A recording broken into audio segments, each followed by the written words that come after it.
আগামী 25 থেকে 26 November Agartala town হলে অনুষ্ঠিত হতে চলেছে রাজ্যের অন্যতম শিক্ষক সংগঠন TGTA 7তম ত্রিবার্ষিক রাজ্য সম্মেলন।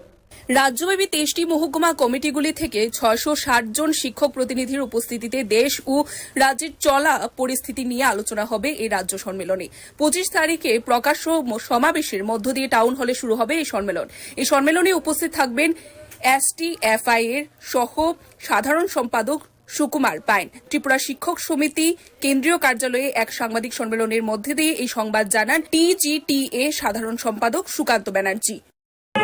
সুকান্ত ব্যানার্জি, আমার পাশে আছে সহসাধারণ সম্পাদক প্রণব দেব রায়, সহসাধারণ সম্পাদক Shaibal Roy, organising secretary comrade Pradip Sharma, organising secretary comrade Banipal, আমাদের নেতৃত্ব কমরেড ভবানী চক্রবর্তী, আমাদের রাজ্যের কোষাধ্যক্ষ comrade Ashis Choudhury, comrade office সম্পাদক বিকাশ গোস্বামী, আমাদের organising secretary comrade Ranjit Rudrapal এবং পাবলিক রিপোর্ট ত্রিপুরা নিউজ 8।